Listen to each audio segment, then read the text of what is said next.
Olá, crianças, tudo bem com vocês? Hoje é a nossa 7ª aula de língua portuguesa com a turma do 4º ano.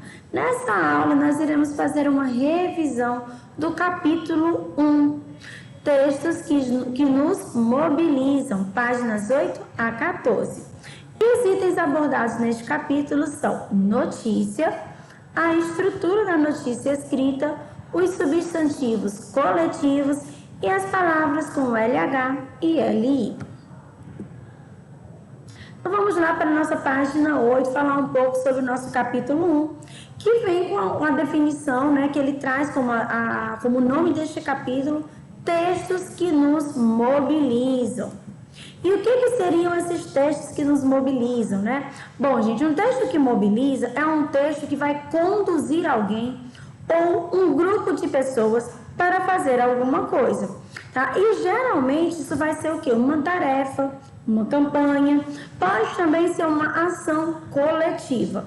Esses textos, eles são informativos e trazem temas de relevância social, ou seja, são importantes para a nossa sociedade. Página 16, vai falar um pouco sobre o gênero notícia.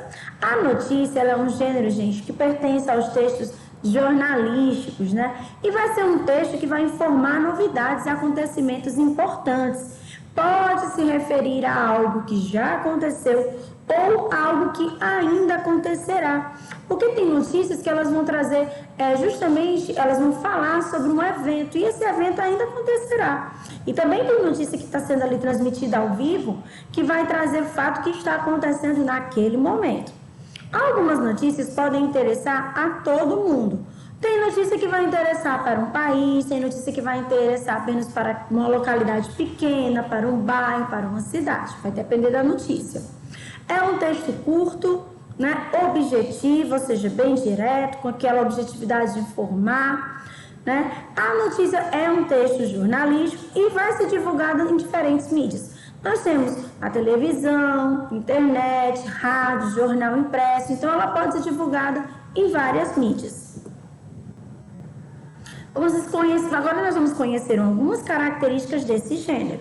A linguagem é uma linguagem formal, É uma linguagem que vai trazer as normas da língua portuguesa, clara, que é de fácil entendimento, qualquer pessoa que lê vai conseguir entender, e objetiva. Por exemplo, tem que ser mais direto, mais específico, O texto é relativamente curto, porque o objetivo é só informar alguma coisa, então é um texto curto.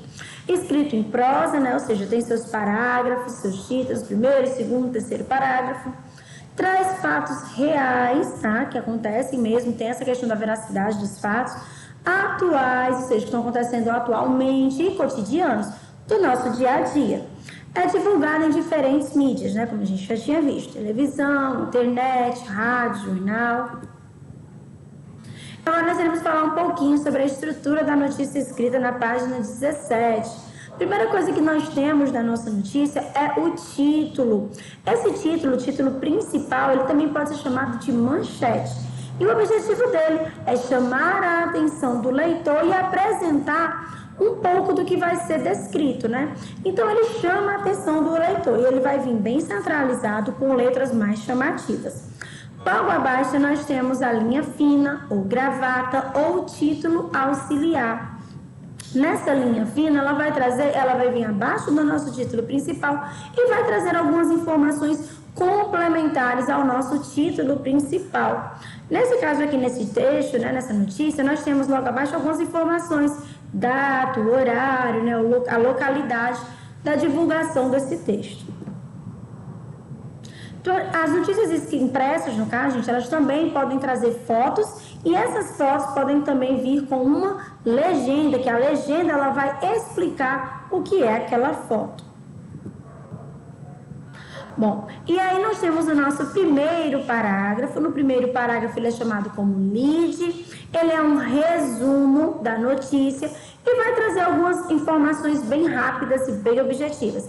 Ele vai responder aquelas perguntinhas, O que aconteceu, quando aconteceu, onde aconteceu, como aconteceu. Então, é como se ele fosse no formato de um triângulo invertido, O lead traz um resumão, muitas informações, E logo abaixo desse lead nós temos o início do nosso corpo da notícia. Nesse corpo da notícia ele traz o quê? Menos informações, mas ele vai trazer mais detalhes da informação. Então o lead vem com resumo e logo abaixo nós temos o corpo da notícia, que vai trazer mais detalhes sobre o que aconteceu. Então aqui nós temos a estrutura da notícia, né? O título ou manchete, objetivo de chamar a atenção do leitor, logo abaixo linha fina ou gravata, que vai ser o complemento do nosso título principal, também pode ser chamado de título auxiliar, e vai acrescentar mais informações, tornando aquele título mais atrativo e tornando a notícia também mais atrativa. O lead também tem esse objetivo de prender a atenção do leitor e ele vai trazer algumas informações bem importantes. Ele é um resumo da notícia e ele vem como primeiro parágrafo. Essas informações são bem rápidas e bem objetivas. O que aconteceu, com quem aconteceu, onde aconteceu, quando aconteceu, como aconteceu. Logo após o lead, nós temos o corpo da notícia, que são os próximos parágrafos, que vão trazer informações de forma mais detalhada. Muito importante saber disso aqui sobre a notícia. Bom, esse gênero, ele é um impessoal, ou seja, ele não tem teor opinativo, ele não vai trazer uma opinião do autor desse texto, ele não vai trazer isso, ele vai simplesmente informar. O autor, no caso o repórter, ele não vai dar a opinião dele sobre o que está sendo noticiado, tá bom? E também não vai interferir na opinião de outras pessoas.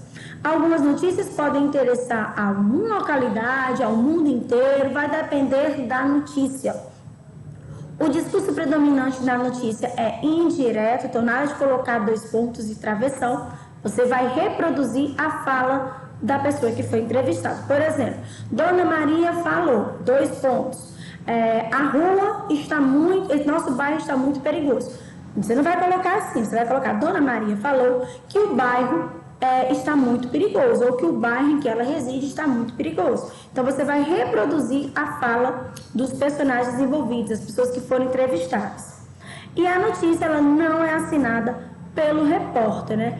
A gente pode perceber como ele tem a função só de informar, ele não assina essa notícia. Vamos falar um pouquinho agora sobre o substantivo coletivo. Bom, o substantivo coletivo nada mais é do que uma classificação utilizada para uma palavra que representa um conjunto de alguma coisa. Então, se você tem um conjunto de algo, você pode estar utilizando um substantivo coletivo. Por exemplo, se eu tenho um cão, cão. Se eu tenho 2 cães, se eu tenho vários, eu posso chamar de matilha. Então, eu utilizo uma palavra para designar um conjunto de alguma coisa.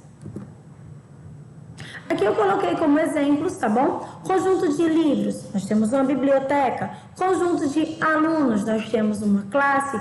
Conjunto de palavras, nós temos um vocabulário.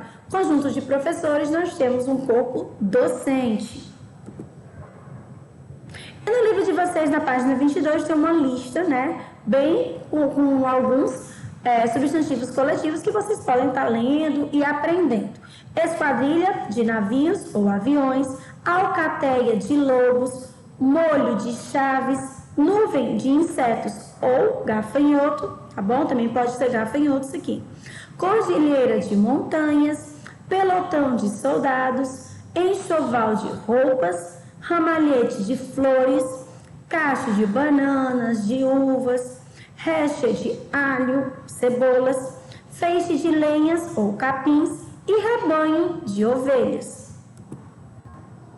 Na nossa tarefinha aqui da página 7, na ficha de atividades, nós temos alguns substantivos coletivos, né? Por exemplo, de flores, ramalhete, de estrela, constelação, de livros, biblioteca, de uvas, né? Cacho, de bois ou vacas, né? Manada, e de ovelhas, rebanho. Aqui também nós temos alguns, né? E vocês vão completar essas frases colocando o substantivo coletivo correspondente. Lobos, alcateia, ilhas, arquipélago, atores, elenco, músicos, banda, Pássaros, bando. Cuidado para não confundir bando com banda. Ladrões, quadrilha. Pintinhos, ninhada. E veículos, frota. Aqui no caso, esses veículos podem ser caminhões, ônibus, tá bom? É frota do mesmo jeito. Na página 26, nós temos as nossas palavras com LH e LI. Nós sabemos, gente, que algumas palavras elas confundem muito, principalmente porque tem uma pronúncia parecida. Cuidado, parecida não é igual. Ah, Gelane, como eu faço para não confundir, já que são tão parecidas? Pronuncia pausadamente, vagarosamente, lentamente. Exemplo, você fala abelhas? Não, você fala abelhas. Então, eu já sei que é com LH. Você fala família? Não, você fala família. Então, eu já sei que é com LI. Então, uma das dicas para que vocês evitem esses tipos de erro é pronunciar as palavras pausadamente, que aí você consegue identificar se é com LH ou LI. Lembrando que o LH, ele é um dígrafo, tá certo? E o que seria um dígrafo?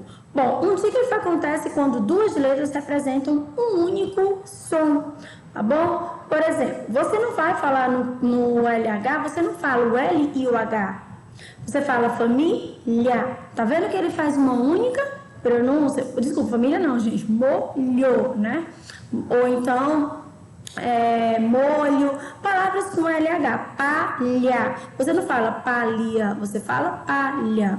Lembrando que família é com LI, tá, gente? Família, né? No caso do LH, você não tem essa pronúncia li, você tem lha, né? É como se o L e o H fossem pronunciados juntos. Olha a diferença. Família, né? Família, você pronuncia o L e o I, li.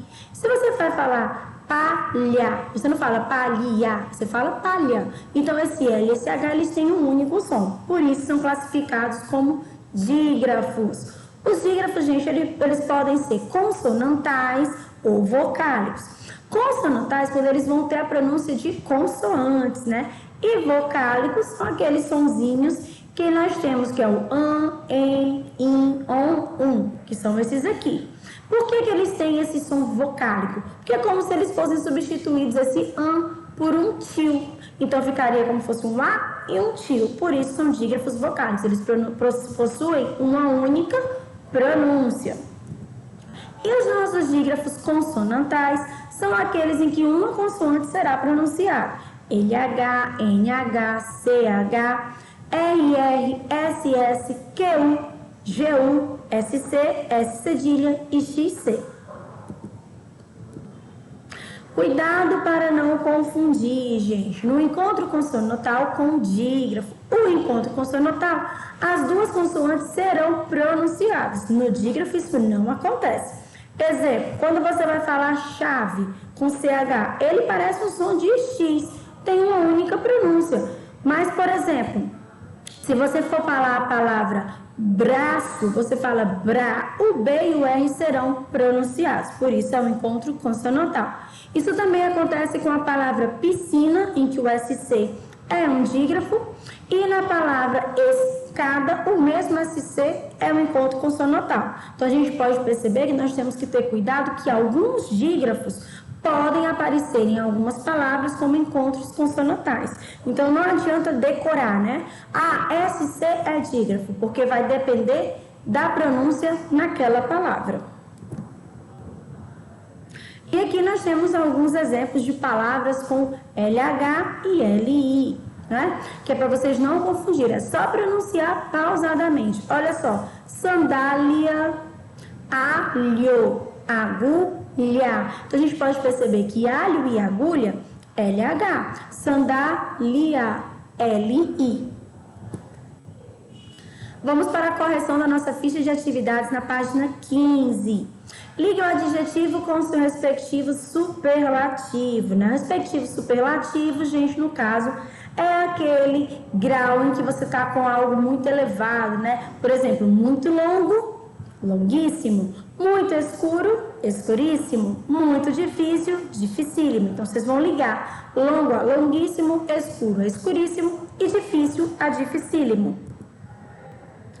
Alta vocês irão ligar a altíssima e feliz a felicíssimo.